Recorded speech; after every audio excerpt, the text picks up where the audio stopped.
Corrigé du TP, du génotype au phénotype est une maladie génétique, la drépanocytose. Le phénotype d'un individu, c'est l'ensemble de ses caractères observables dans un environnement donné. Mais ça ne veut pas dire que c'est seulement le phénotype macroscopique, c'est-à-dire à l'échelle de l'organisme. La forme de ses cellules, la forme de ses molécules, la forme de ses tissus, c'est aussi son phénotype. Le génotype, d'une façon générale, c'est l'intégralité de l'ADN. Mais on parle souvent du génotype pour définir la composition allélique d'un individu, c'est-à-dire uniquement ce qui concerne ses gènes. En dirigeant la synthèse d'ARN et de protéines, le génotype joue un rôle fondamental dans l'établissement du phénotype.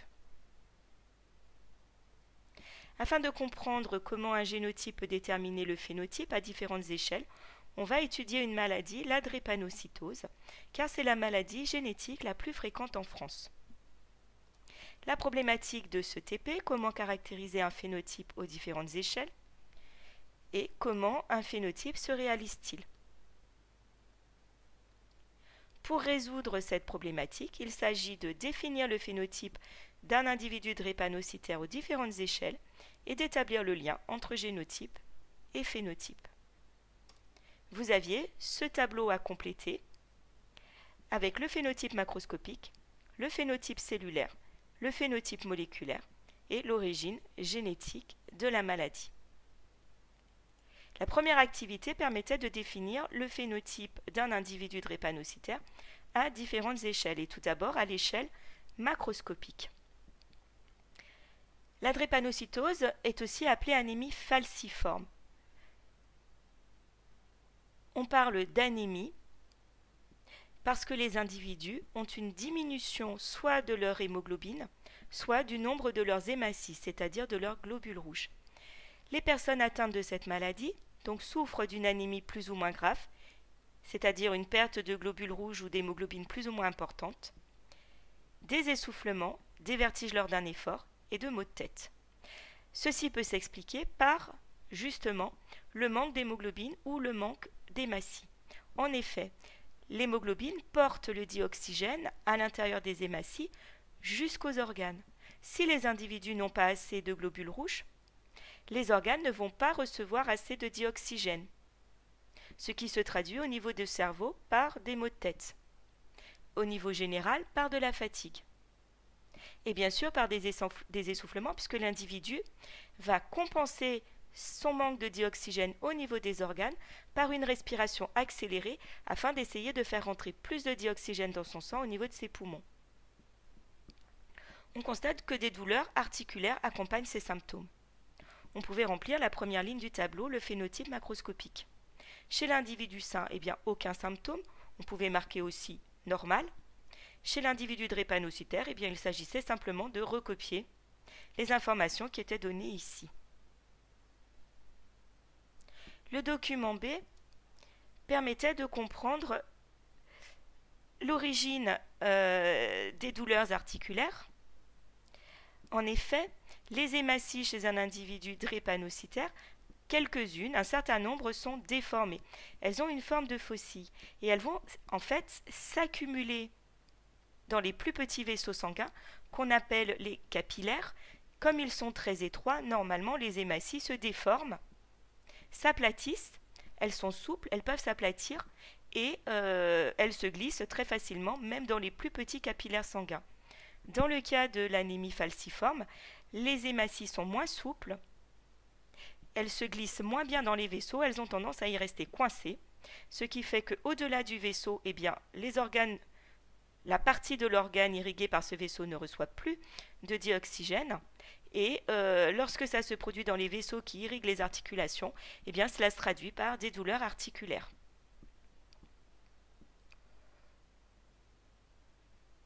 On dit que l'individu qui est drépanocytaire a un génotype HBS. On y reviendra, puisque pour l'instant, on est dans le phénotype et pas dans le génotype. En microscopie électronique, on comprend mieux pourquoi les hématies sont aplaties et sont plus rigides. Vous voyez leur forme là très particulière. Donc là, c'est de la membrane plasmique toute resserrée, très tendue. elles sont très peu souples et donc elles ne peuvent pas se faufiler à l'intérieur des plus petits capillaires sanguins. Ce qui aboutit à une destruction des cellules sanguines et se traduit donc par une diminution de la quantité d'hématies et donc une anémie. Observé au microscope, le sang normal montre des hématies parfaitement arrondies et quelques leucocytes qui sont les globules blancs. Par contre, le sang d'une personne drépanocytaire possède bien sûr de nombreuses hématies parfaitement normales. Il y a aussi des leucocytes, mais on observe des hématies aplaties, déformées.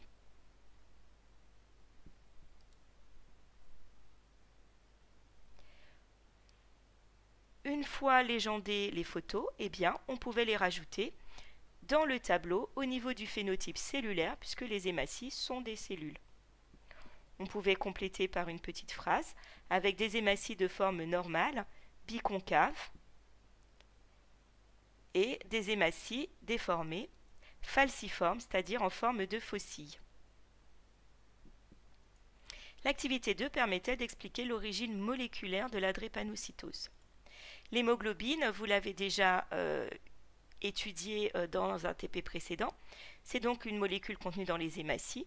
Elle est responsable du transport du dioxygène et elle est constituée de 2 chaînes d'acides aminés alpha et de 2 chaînes d'acides aminés bêta.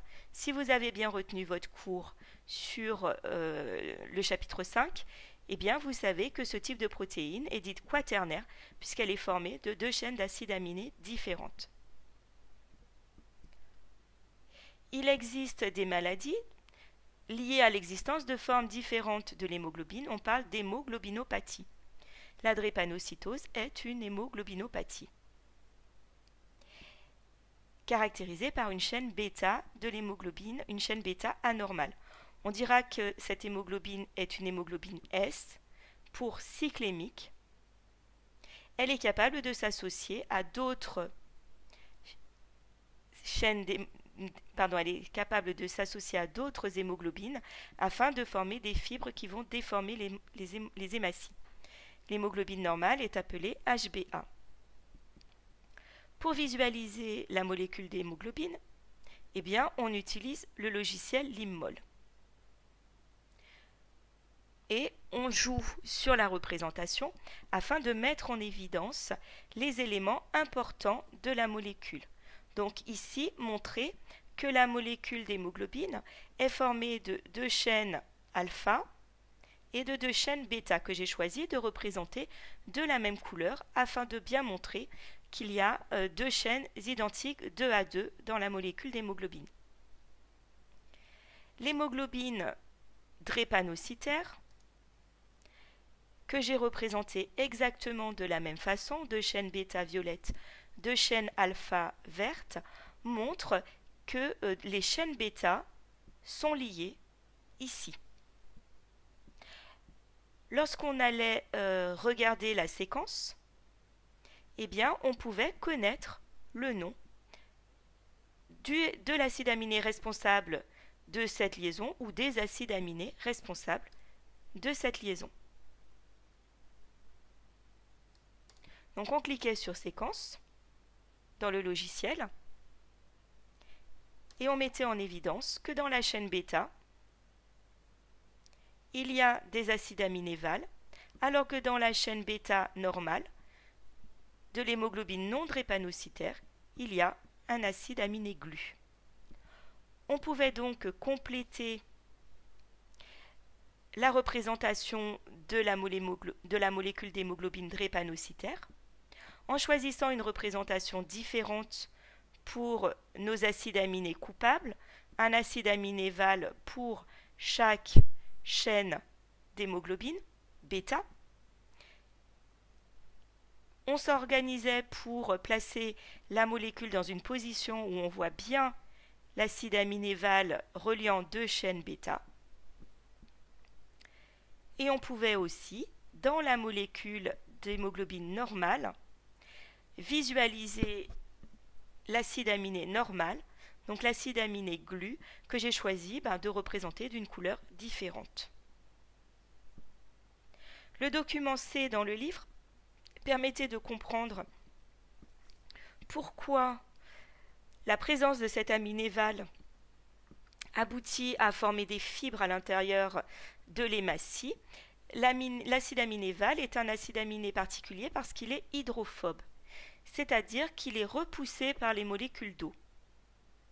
Étant donné qu'il se trouve dans une molécule d'hémoglobine elle-même présente dans le cytoplasme des hématies, cet acide aminé est dans de l'eau. Il va donc avoir tendance à être repoussé par l'eau et donc à venir se coller sur d'autres chaînes d'hémoglobine bêta, elles-mêmes repoussées par l'eau. Et cela va former des polymères de chaînes bêta qui vont former des fibres qui déforment les hématies.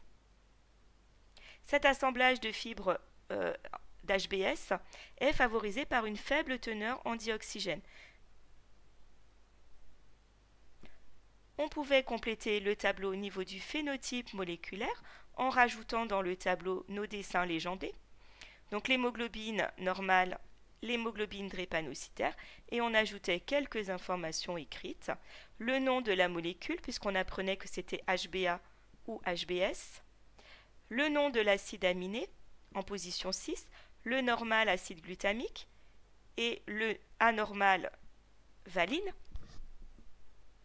On pouvait préciser que lorsque l'acide aminé et l'acide glutamique, les molécules d'hémoglobine sont solubles dans le cytoplasme des globules rouges, alors que lorsque il y a l'acide aminé Val, eh bien, les molécules d'hémoglobine sont hydrophobes, sont moins solubles et forment des fibres d'hémoglobine.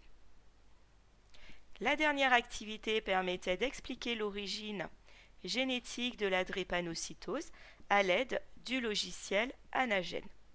Il s'agissait simplement de comparer les séquences de l'allèle normal et de l'allèle responsable de la synthèse d'une hémoglobine anormale. On pouvait constater la présence d'une mutation par substitution d'un nucléotide A substitué par un nucléotide T dans l'allèle anormal. On parlera donc d'allèle muté. Au niveau de la protéine, cette substitution se traduit bien par la substitution de l'acide glutamique par la valine. On pouvait donc compléter la dernière ligne du tableau, l'origine de la maladie et le génotype. Donc l'origine de la maladie, c'est que le nucléotide numéro 20, qui est normalement l'adénine, est substitué par une thymine. Au niveau du génotype, on écrira le génotype pour chacun des chromosomes de chaque paire, puisqu'un individu a 2 chromosomes dans une paire, il a 2 allèles. Cet individu peut avoir l'allèle HBA dans un des 2 chromosomes et l'allèle HBA dans l'autre chromosome de la paire. Il sera HBA-HBA. Ou bien il peut posséder l'allèle HBA dans un chromosome de la paire et HBS dans l'autre chromosome de la paire. Il sera alors HBA-HBS, mais il aura un phénotype normal. Ou bien cet individu, dans sa paire de chromosomes, peut posséder un allèle HBS dans l'un des 2 chromosomes de la paire et un autre allèle HBS dans l'autre chromosome de la paire. Cet individu est alors HBS-HBS.